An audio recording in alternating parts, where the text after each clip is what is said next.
Voice news में मैं हूं आपके साथ रवीक्षा शर्मा। चलिए आगे बढ़ेंगे आज की ताजा खबरों की ओर। देश के प्रधानमंत्री नरेंद्र मोदी के सबसे लंबे कार्यकाल की उपलब्धि के उपलक्ष्य में देश भर में विभिन्न कार्यक्रमों का आयोजन किया जा रहा है। इसी कड़ी में उमरगाम नगरपालिका क्षेत्र के नागरिकों को सरकारी योजनाओं का अधिकतम लाभ मिल सके, इस उद्देश्य से जन कल्याण शिविर का आयोजन किया गया।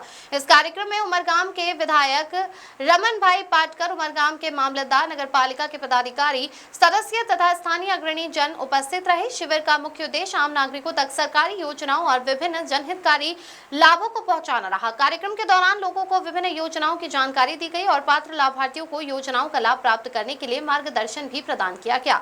इस अवसर पर विधायक रमन भाई पाटकर और मामलतदार ने जन कल्याण शिविर के महत्व पर प्रकाश डालते हुए इसकी विस्तृत जानकारी उपस्थित नागरिकों को दी।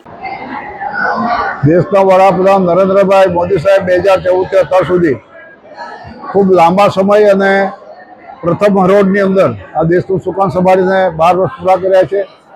એમના જીવનમાંથી એક પણ દિવસ રજા પાડ્યા સિવાય આ જનતાની સેવા કરી છે, દેશને વિકાસ તરફ આગળ દોરી ગયા છે।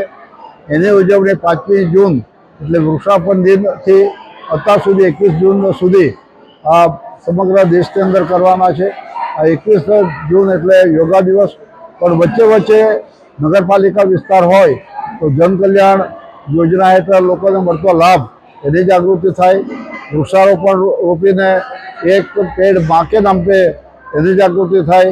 એટલે દરેક જે સરકારના 26 વિભાગો છે એ દરેક 26 વિભાગો દ્વારા કાર્યક્રમો આ તાલુકાની અંદર અને રાજ્યની અંદર થઈ રહ્યા છે। હું અભિનંદન દેશના વડાપ્રધાન નરેન્દ્રભાઈને આપું છું કે એમણે ખૂબ સારું શાસન આપ્યું છે, દેશને વિકાસના પંથા ઉપર લઈ ગયા છે અને આ અત્યાર સુધી જે કંઈ વિકાસ થયો છે એ દેશનો વિકાસ ગ્રોથની અંદર 7%નો વૃદ્ધિ લાવીને પહેલા હરોળની અંદર આવ્યા છે। વિશ્વની અંદર ભારતનો અને ભારતના જનતાઓનું નામ રોશન કરાયું છે, એટલે એમને હું અભિનંદન આપું છું। ગુજરાત રાજ્યના માન્ય મુખ્યમંત્રી ભૂપેન્દ્રભાઈ પટેલને પણ અભિનંદન આપું છું। સારું શાસન, ઝડપી નિર્ણય અને ત્વરિત લાભ એ આપવા માટેની નીતિ ભૂપેન્દ્રભાઈ પટેલના જીવનમાંથી આપણે શીખવી જરૂરી છે। અને આ રીતે તાલુકા પંચાયત, જિલ્લા પંચાયત, નગરપાલિકા, મહાનગરપાલિકાની અંદર વિવિધ પ્રકારના સરકારના કાર્યક્રમ થઈ રહ્યા છે અને તેમાં આજે નગરપાલિકા ઉમરગામની અંદર પણ આ કાર્યક્રમની અંદર અમે મામલતદારશ્રી, જિલ્લા પંચાયતના સભ્યશ્રી, પૂર્વ અમારા પ્રમુખ સંજયભાઈ, આ બધા જ અમે ઉપસ્થિત રહ્યા છે અને હું ખૂબ ખૂબ સરકારને અભિનંદન આપું છું। द वॉइस न्यूज के लिए श्रेया सोनगढ़वाला की रिपोर्ट।